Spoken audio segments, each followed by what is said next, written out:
Welcome back to Core Motivations Podcast.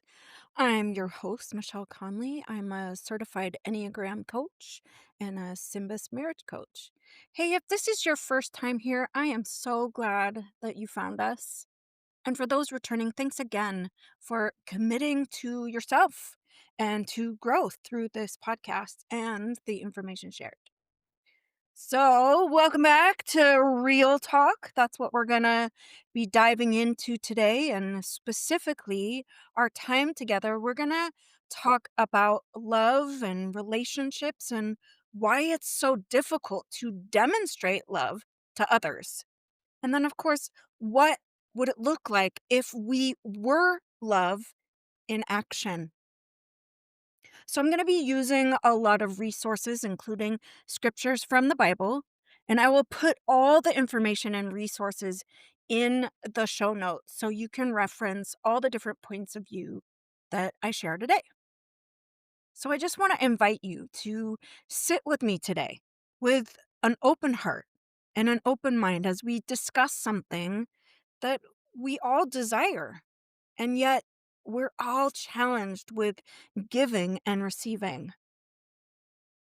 So let's get into it. Relationships, they are so difficult. But some of the ones that are the most challenging are the relationships that we bare our souls to, the relationships that require unmeasurable vulnerability. And I just have to say, I am so emotional about this real talk. It's really hitting home for me. The relationships that can cause us to feel like we are, on the tallest of mountains, and at times even the lowest or the deepest of holes. The relationships that we count on to be reflections for healing, those ones can even cause a restart and a recomputing moment. Isn't that some of the nature of these types of relationships? Okay, so the relationships I'm referring to specifically are those with family, parents and their kids, no matter the age, husbands and wives, to name a few. I'm sure that you can think of all different types of dynamics of relationships. But for me in my life and the people that I interact with, these are some of the bigger struggles that they have and the desire to have a better way to show love in these relationships, right? Wouldn't you agree that there's so much ink, so many videos, so many doctors, therapists, and psychologists at best that they speak about these relationships and the challenges with showing up in them and for the people? And of course, sharing love. There are so many things that you can go to find these answers and solutions. But I wonder, how do we make that practical, that in time, the real in the moment? So much research about why these types of relationships and dynamics create so much conflict and challenges, especially with the people that we love the most. So, as I like to do, pick some of the things that we're talking about and define them. So, for today, I want to define love and some of the things connected to love and relationships. So, one definition of love is an intense feeling of deep affection, like that of how babies fill parents with feelings of love. Gosh, I can remember birthing my daughter, and I won't get graphic here, okay? I won't tell you about any of those things. But it was the most intense experience. You see, because I was scared, I was in pain, and even fearful of what was to come. And then that moment that they placed her in my arms, and those fears, they melted away. I have never, ever, in any moment in my entire life, loved anyone more than I have loved her and still do. It is the most raw emotion a person can experience. I am ever so grateful to have been given that gift of carrying and successfully giving birth to my daughter. So, love, as described as a great interest or pleasure in something, like his love for football or the way I love coffee. It's like air to me. I can't live without it. Well, I certainly think I can't. Please don't take my coffee from me. Adding another element, God's love, which is described this way: God's love is selfless, it's unconditional, and steadfast, a core part of his nature. And we can see that in 1 John 4 and 8, which says, anyone who does not love does not know God, because God is love. And I love what is commonly called the love chapter, 1 Corinthians 13, 4 through 8.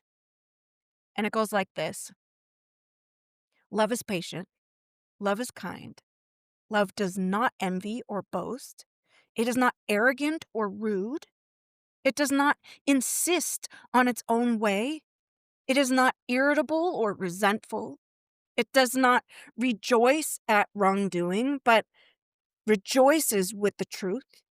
Love bears all things, believes all things, hopes all things, and it endures all things. Love never ends. It is a love that is expressed through actions in his constant loving care for creation.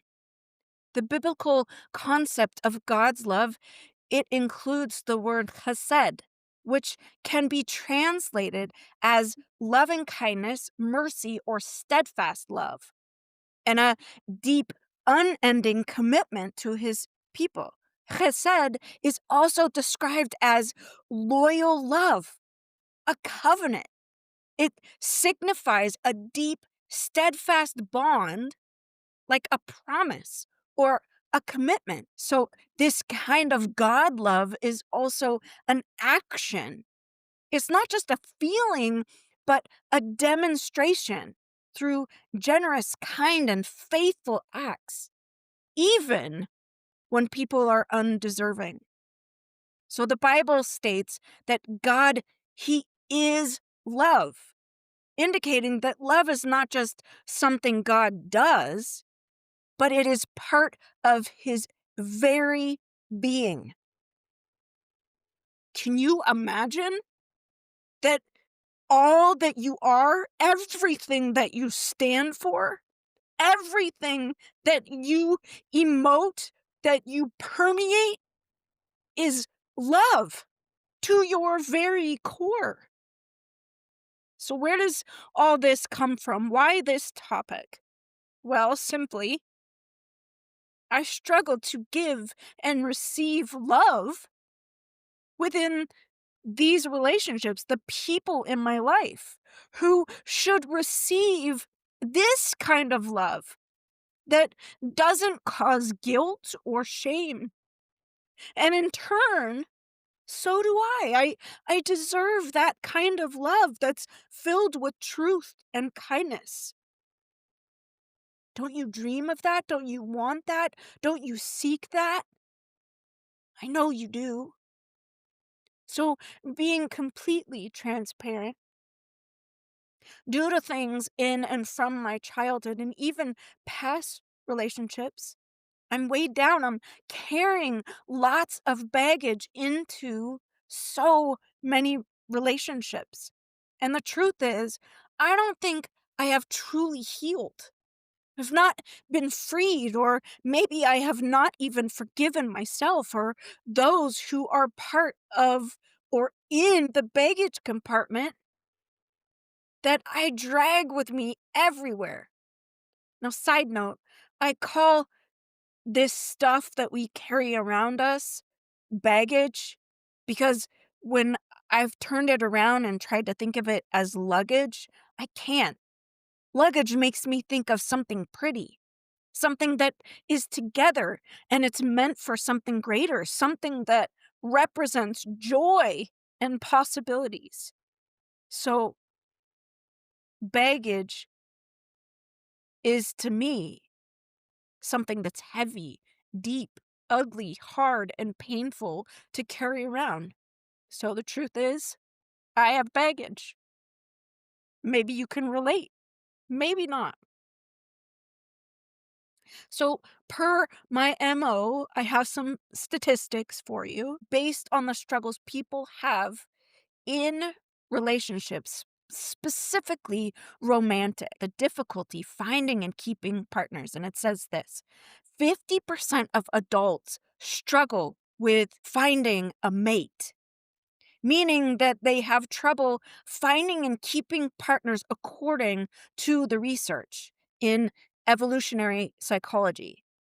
And here's another one. We found 22% of adults had a complete relationship breakdown in a year, with young adults 18 to 29 and those with diagnosed mental health conditions causing more of this vulnerability. Another statistic comes out of stress and dissatisfaction.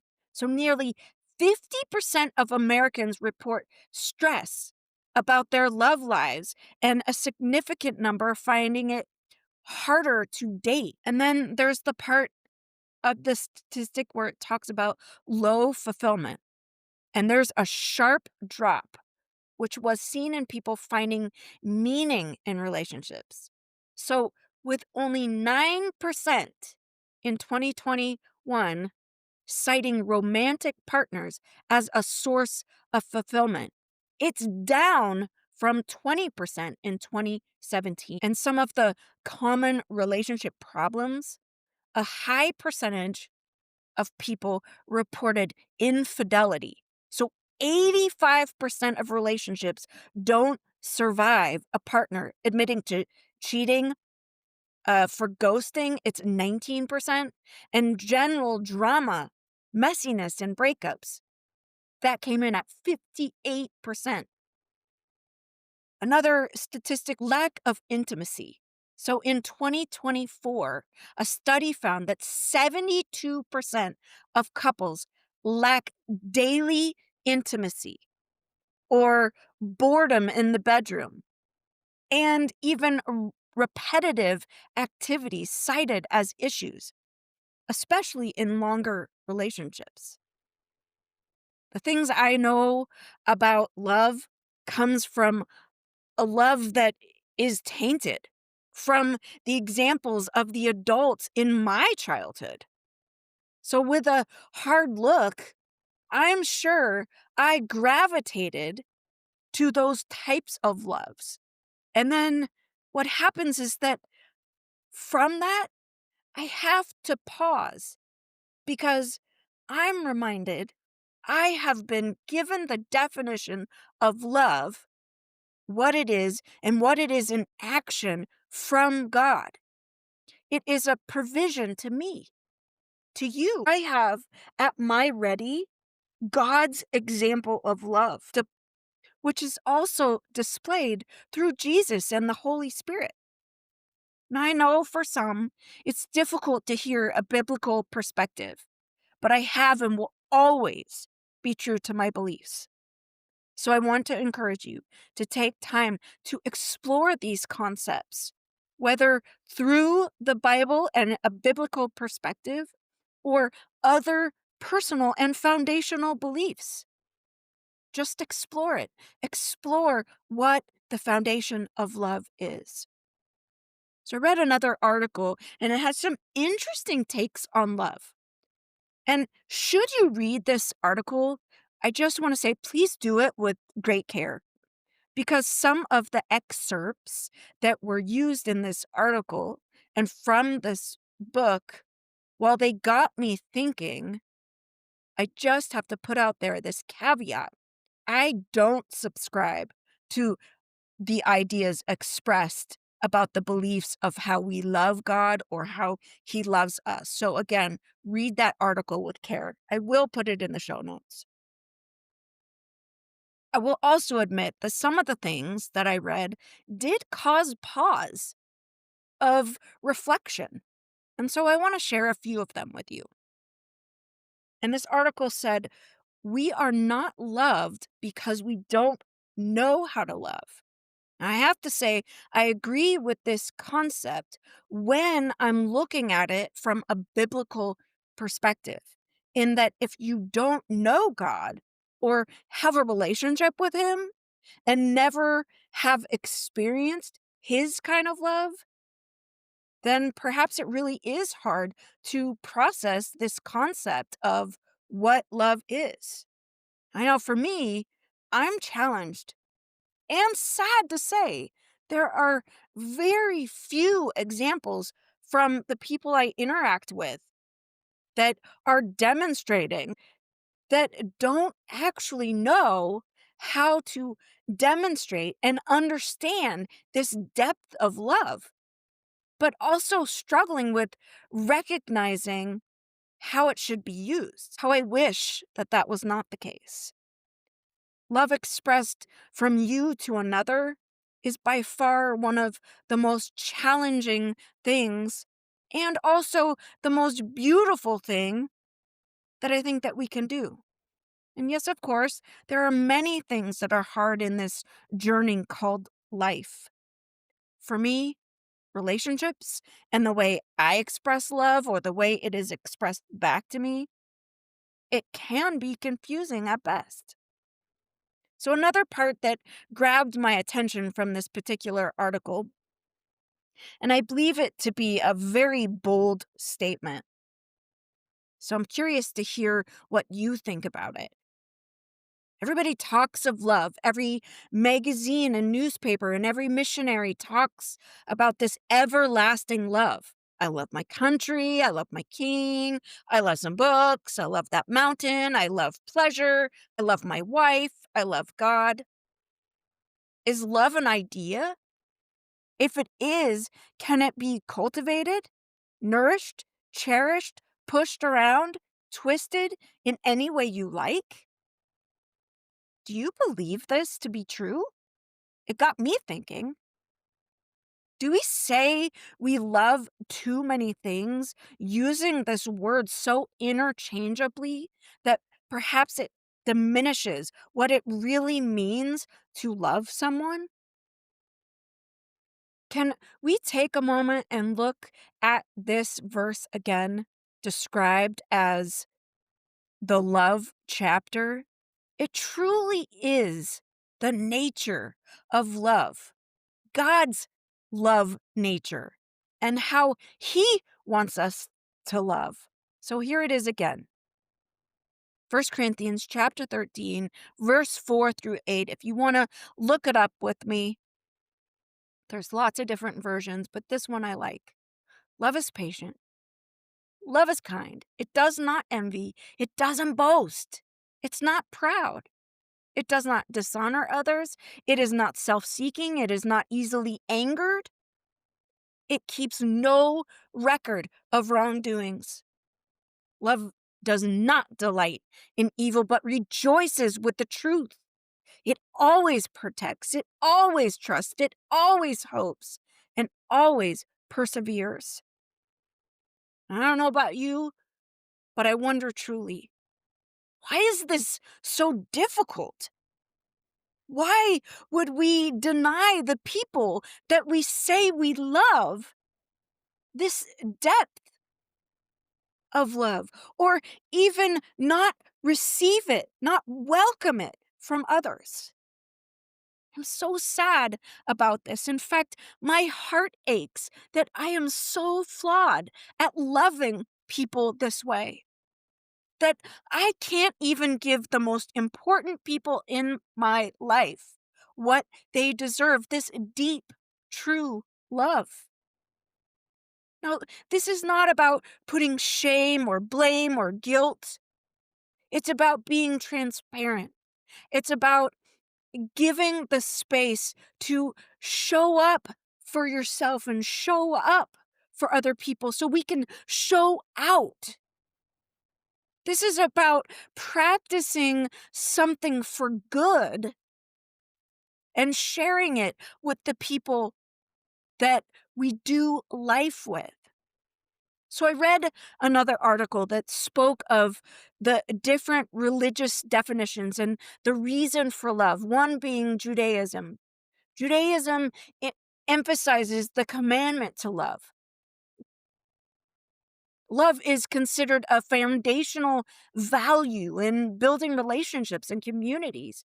It involves acts of kindness, justice, and care for others.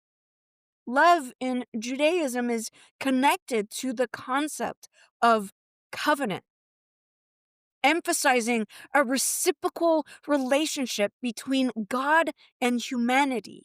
Love varies among different traditions, sects, and even individuals. Sects as in sects. There are diverse perspectives on love that highlight its significance in fostering spiritual growth, ethical behavior, and harmonious existence. She says love is a human centric quality that unites and is rooted in our innate capacity, connection, and care. So the question that still is on repeat in my head, do we truly understand love? What it is and how to give and receive it? So she ends her article with saying that love is an action word. It's a choice to love, not just something we feel, the emotion of love. So can I just repeat that? Yes, let's. Truth being, love can heal, soften differences, all while inspiring acts of kindness and compassion. So let me repeat this. Love is an action word. It's a choice to love, not just something we feel like the emotion of love. It's an action. I mean, it doesn't seem that hard, right? Or at least it shouldn't be that hard. And yet, there seems to be, for so many, a conflict in how to love, how to receive love, especially from those relationships that can not only bring joy, but also pain.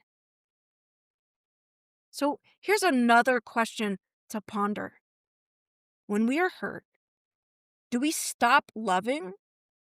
Or is the truth really that we are feeling a stronger emotion in that moment and forget that the bigger emotion, which requires us to do in action, it needs to be in motion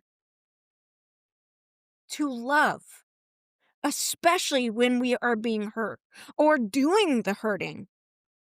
It needs love.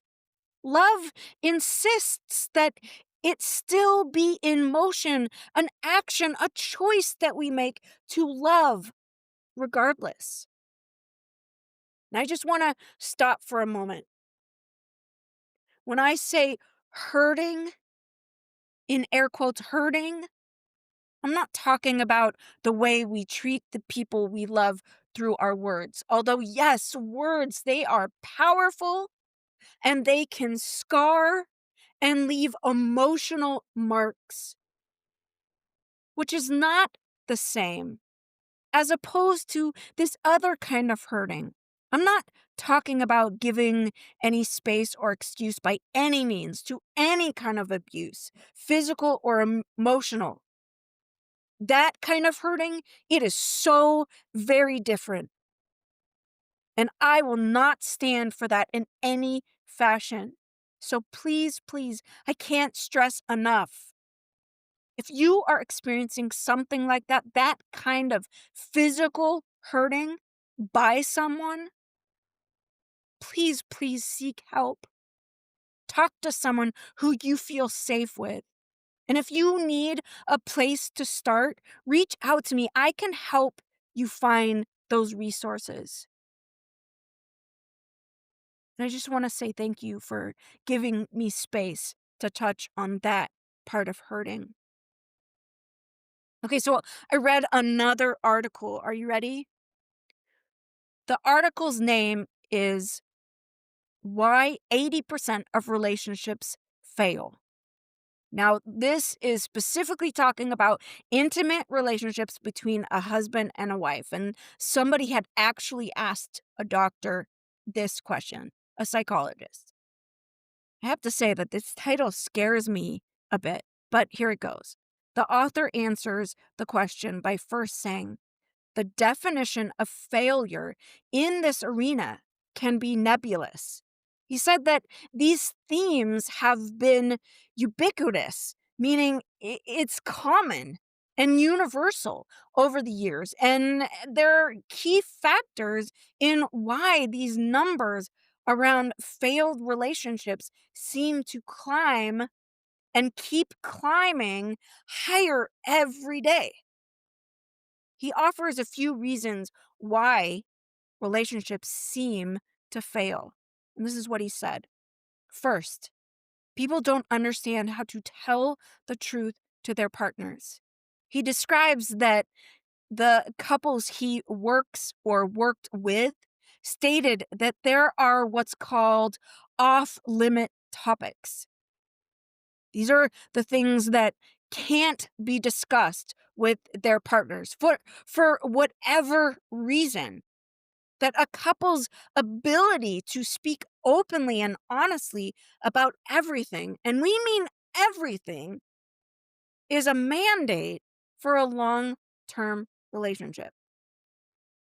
2, he says, as we have evolved as a society, we also have simultaneously developed more and more unrealistic expectations about love. We believe that love, and this is the author speaking, we believe that love is enough to sustain a lifelong partnership. And the truth is that it simply isn't that. That romantic love, it fades very quickly. And so he suggests that couples need to understand how to deepen love, trust, and intimacy over time versus relying on their initial feelings of love and attraction. And third, he says most relationships fail because couples relate to sex as optional. The author says it never ceases to amaze him how normal it has become for couples to expect faithfulness and fidelity from their partners and yet regularly say no to having sex with them. Now, of course, all of these examples are certainly hard to hear, but I know it is some of the bigger reasons in many marriages and relationships alike that are plagued with these struggles, causing the struggle to show and be loved or loving important and a priority. Of course, then there are the relationships of family ties and family specific relationships, which are difficult in their own right because of the deep emotional ties, the complex histories, and ingrained patterns, often complicated by poor communication, unmet expectations, differing values, unresolved trauma, financial stress, mental health issues, addictions, and rigid roles like caregiving or peacekeeping that create enmeshment or conflict, leading to cycles of guilt or resentment and disconnection that are hard to break without conscious effort. or therapy or boundaries. Core reasons for difficulty is these deep bonds in history, unlike any other relationship. Family ties involve intense emotional history, expectations, and a sense of obligation, making conflict more painful and complex. The other aspect of that is this unspoken role and expectations. You see, individuals, they often get stuck in childhood roles like the scapegoat, the peacemaker, and it doesn't fit them as adults, creating resentment. And there's also the generational trauma, the unhealed wounds and unhealthy patterns like poor emotional regulation, which can be passed down, influencing current behavior.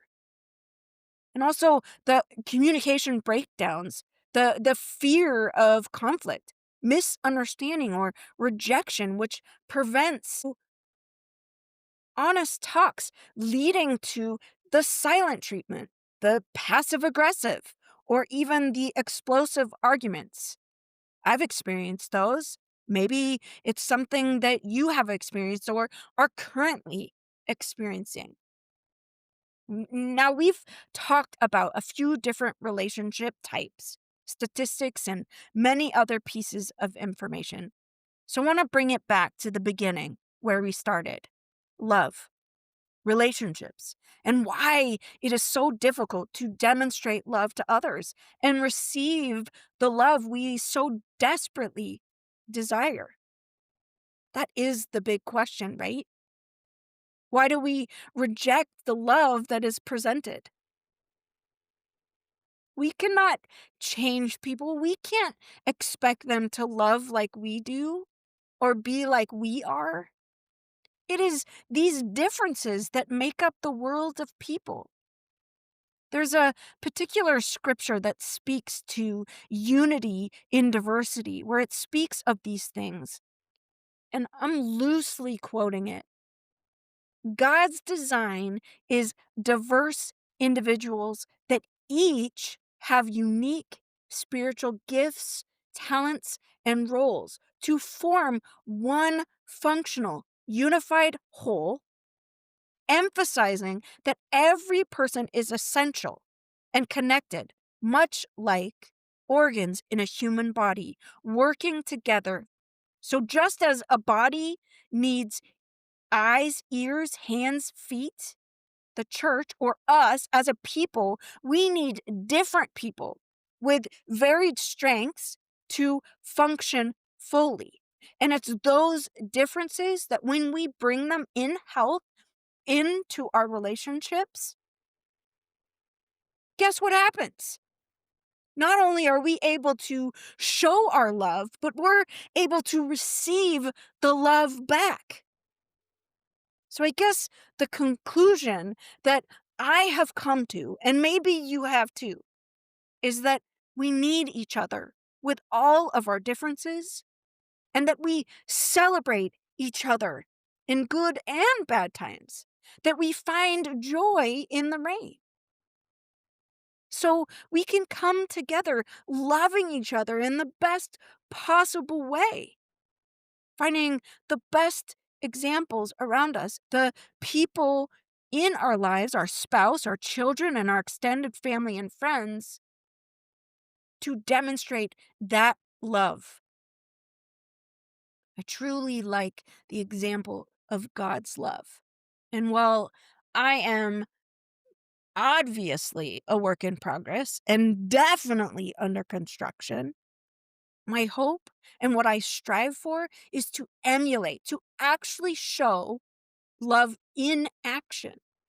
To remember that if I really love the people I say I love, regardless of what they do, say, feel, believe, that I am giving a love that is from every part of who I am. So that what they receive and see from me is that I am encompassing someone who is love in action. that I am patient, kind. I don't envy or boast. I'm not proud. I do not dishonor others. I'm not self-seeking. I'm not easily angered. I do not keep records of wrongs. And I don't delight in evil, but rather I rejoice with truth. Always protecting, always trusting, always hoping, and always persevering, remembering that love never ends. This is love in action. May we all strive to love better than we started today. That grace goes in all directions for the other people in our lives, the family, the marriages, the parents, but also for you. So as we end our time together, let us walk on this new path, knowing that we must practice the change we want to be. Remembering that when we say, I can't, it stunts us and our growth and our ability to love. But what power there is in the words, I can love and I am love. Let us let love prevail. Thanks for joining me today on Real Talk. And now, the legal stuff. This podcast is for informational purposes only and does not constitute professional advice. This podcast is not a substitute for medical care. The materials, movies, videos, or books referred to in this podcast are recommendations only, and the views expressed by our guests are their own and do not necessarily reflect the views of the podcast host. That's me or sponsors. Join me each week as we dive into all things Enneagram, self-care ideas, self-love patterns and rhythms, and share ideas from other reputable authors, doctors, and my favorite podcasters. A big thank you to you for being here with me today on Core Motivations Podcast. Now, I know you've heard me say this so many times before, but truly, thanks for supporting our podcast, as it just couldn't be done without all of you. So, hit the follow button, share the podcast with somebody, and please, please leave a review. You can find me, Michelle, on Instagram at coremotivations_coach or through email, Michelle at coremotivationscoach.com. So let me leave you with this. Until next time, and as always, I'm rooting for you.